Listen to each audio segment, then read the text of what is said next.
Right now, I want to welcome from the Virginia Shooting Sports Association, Mr. Dave Adams. Dave, how are you, sir? I'm great, Cam. I appreciate you coming on the program day before Election Day. And, we might see dumb laws like the smart gun legislation introduced in the Virginia State Senate if anti-gunners take control of that body tomorrow.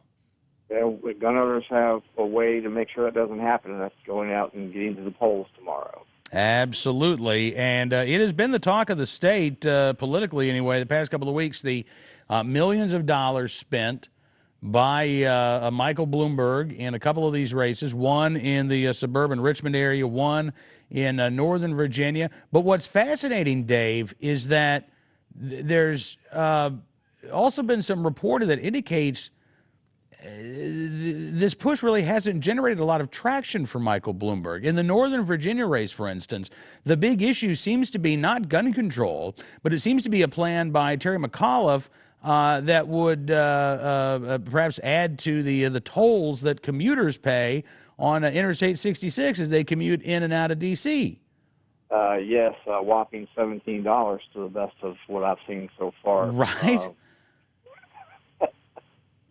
Which almost pales. That kind of pales to what they've done to the 95 HOV. You can rack up about $10 or $12 on the new HOV extension, but $17 is almost twice what you do down there. Exactly. And so this has become, again, the big issue in the Northern Virginia race. And Terry McAuliffe has had to say, we're going to exempt reverse commuters through Fairfax County. I mean, he's trying to have all these carve-outs to make this politically palatable in the Northern Virginia area. But this is what people are talking about inside the Beltway. It's not Michael Bloomberg or the need for gun control. McAuliffe wants us to pay how much? I mean, estimated $4,000 a year, I think, for commuters who use 66.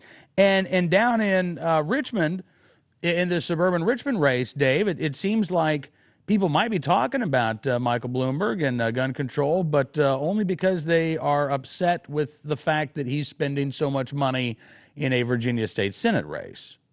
Yes, I think that's correct. And you can't even cut on a TV without seeing one of those ads right now. So, again, turnout is key here. In midterm elections or off-year elections, turnout's not nearly as high as it's going to be next year for a presidential election in the state of Virginia. And that's why, again, it is so important. It's so critical for every gun owner to get out there and vote tomorrow, right? Because it really is who turns out their voters. Absolutely. And in that 10th district race, because it takes in part of Powhatan County and parts of Chesterfield, there are also other races that may be driving turnout. You got Board of Supervisors races in all of Powhatan County and in the Chesterfield part of the district where Dan Gecker has given up his seat to run for state senate. There's an open seat, so there are some other forces that could drive turnout. And so gun owners need to get out there and do everything they can do to make sure they show up at the polls and make their voices heard. Talking with Dave Adams, the Legislative Affairs Director for the Virginia Shooting Sports Association.